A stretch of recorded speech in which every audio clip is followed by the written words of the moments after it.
Minister Matiang'I has been saying this afternoon. Our attention has been drawn to a statement by the Acting Cabinet Secretary for Interior, Mr. Fred Matiang'I, in which he proposed to ban NASA's constitutionally guaranteed peaceful assembly. We wish to draw the Cabinet Secretary's attention to Article 37 of the Bill of Rights enshrined in Chapter 4 of the Supreme Law of the Land, which states that, I quote, "Every person has the right, peacefully and unarmed, to assemble, to demonstrate, to picket, and to present petitions to public authorities." Moreover, Justice Lenaola, in his ruling in Petition 285 of 2013, Mike Mbuvi Songo versus the Attorney General, held that man was constitutionally provided under the Constitution, Article 37, and nobody. Therefore, any action by the CS to purport to ban mass action is unconstitutional, null, and void. As a coalition that respects the rule of law, we have followed all the provisions of the Public Order Management Act in our demonstrations, issuing notification to the police in sufficient time for them to demonstrate and the general citizenry. We can avail those notices. The Cabinet Secretary has failed to perform his duties, shift responsibility to audit, provide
the right to picket and to demonstrate, which an essential feature of any democratic society is, ought to be protected, especially where it is shown that the marchers often start as peaceful ones.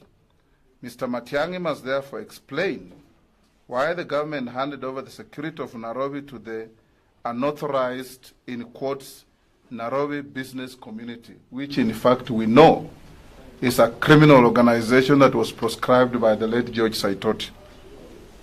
And if he cannot satisfactorily answer this question, then he must tender his resignation without any further delay. Furthermore, pursuant to Article 245 of the Constitution and Section 24 of the National Police Service Act, Cap 84, the police is obligated to ensure that law and order is maintained, and additionally that there is a preservation of peace. The Inspector General of Police is duty-bound to observe, comply with, and promote constitutional standards of human rights and fundamental freedoms. In the end, the judge issued a mandatory order compelling the police to ensure security, public safety, observance of the law and order by demonstrators whenever and wherever they picketed or demonstrated, pursuant to any notification given to the police under the Public Order Act.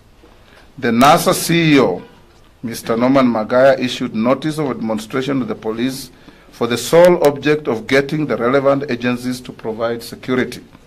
Once such a notification is given, the burden shifts to the police to provide security to both the demonstrators and the general public. Our CEO cannot therefore be penalized for following the law. To our surprise and consternation, Kenyans woke up to an image on the front page of the Star newspaper of an innocent demonstrator being run over by the very police that are meant to provide security. Our policemen have now become agents of terror. And up until now, we have had no comment on this grave violation of police trust from either Matiang'I or indeed the Inspector General of Police.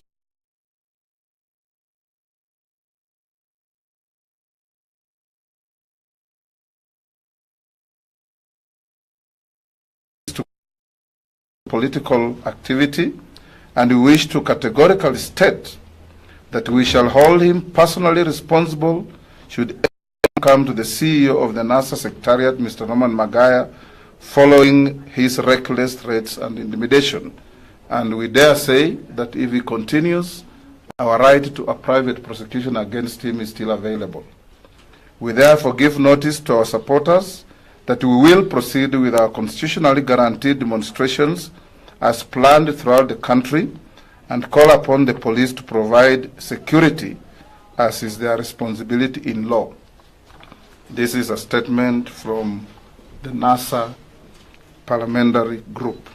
And just as a matter of interest, this afternoon after I heard what Matiang'I was saying, I sent him this message via SMS.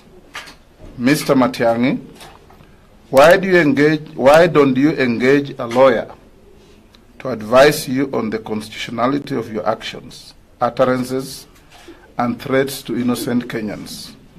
You have no power or capacity to ban lawful protests and or demonstrations. Do you know what he replied? A single word: nonsense. And I simply sent back an SMS to tell him, that is exactly what you are. Arrogant, distasteful, and unfit to hold public office. And indeed, that is what he is. I've heard as I was coming here the statement he made, saying that he's drafting charges to arraign Norman Magaya in court. We dare him here and now as NASA. We have a battery of lawyers that are finer and better than any lawyer Jubilee has on their ranks. Let them take Magaya and we'll be there and show them what the law says and how the law protects Kenyans. Mr. Matiang'I, you are not above the law, and you better know that you aren't. We tell you this for free.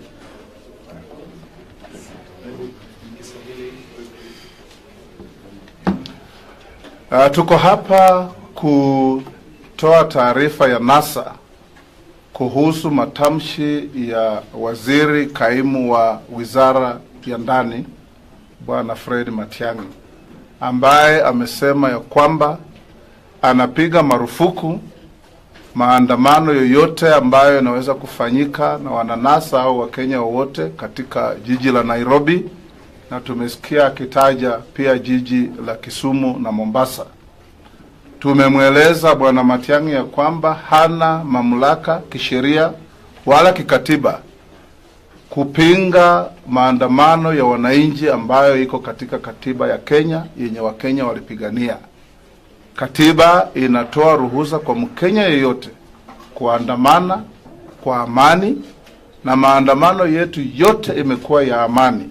Wale mlioona jana halaiki ya watu katika jiji la Nairobi, maandamano ilianzia Uhuru Park ikiwa ya amani, ikiwa na wananchi ambao walikuwa wanasungumuza mambo ya kutaka kuboresha na kurekebisha mambo ya siasa na uongozi wa nchi yetu. Ni mahali pamoja tu ndio maandamano ilikumbana na watu ambao wanajiita wafanyabiashara wa Nairobi, na sisi tunajua ni wanamungiki, na wao wanapewa protection ya serikali kuja kuharibu maandamano. Bwana Matiang'I tunamweleza ya kwamba kazi yake ni kuhakikisha kupitia kwa polisi ya kwamba maandamano yote yale ikifanyika na Wakenya, iwe hapa Nairobi, iwe Turkana, iwe Vanga, iwe Moyale, polisi wana jukumu ya kuhakikisha kuna amani kwa kulinda na kutetea haki za wale ambao wanaandamana mpaka wamalize maandamano yao. Pia tumemtahadharisha Bwana Matiang'I kwa kusema ya kwamba anataka kufungulia mashtaka Bwana Norman Magaya ambaye ni mkurugenzi wa NASA. Tumemwambia ajaribu, atakutana na mawakili zetu, kwa sababu Magaya hajafanya kosa lolote. Yeye kazi yake ni kupeana notisi au ilani kwa serikali, kwa taasisi za serikali, iwe polisi au wale wengine, ili wahakikishe ya kwamba maandamano ya wananchi inakuwa ya amani. Asanteni. Two questions from me. I want to know, the last protests, we've seen scores of the supporters were badly injured, some were allegedly shot, some were knocked down. They are in hospital. Maybe have you been able to do a formal protest to the government as to why that happened at this particular demo? And what would be the effect if tomorrow the government security is met with their threat that they will not allow any supporters within the CBD? Thank you for that good question. To begin with, I listened to Matiang'i's statement, and he was lamenting about police vehicles being damaged. He was lamenting about shops being closed and therefore business people losing business. He did not at all mention that a police vehicle rammed into peaceful demonstrators, injuring some of them very badly. They are in hospitals, and our members of parliament have been to visit them. We will, in due course, be serving notices of intention to prosecute the police for that act, and we will be holding the government liable for damages for the injuries caused to those Kenyans. And number two, we are not at the benevolence or mercy of Mr. Matiang'I. We are Kenyans enjoying our rights without any hindrance whatsoever, as long as we do not interfere with anybody's rights. And our right to demonstrate, to tell the country that we are unhappy about the management of elections in this country is not something anybody can take away. Matiang'I is not the first to try these misguided actions that he's trying to do. The misadventure will end nowhere. We will be on the streets tomorrow.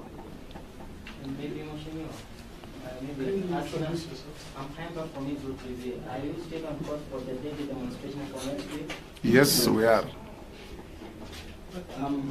Stephen Leto from Citizen. I have two questions. Yes. One, you spoke about constituting private investigations against the acting interior CS. Private prosecution. Yes, sorry. Private prosecution.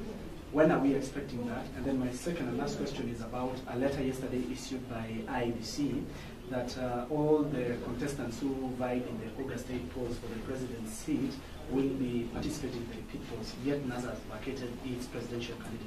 Maybe those two. We have not received that letter. We have seen it in the media. It will get a reasoned response in due course. And we wonder how IEBC can say all the 8 contestants in the last elections without qualification will participate when we know there are limitations on some of them, legal limitations. So it means that that's a statement that was not well thought out. By the way, it was not signed.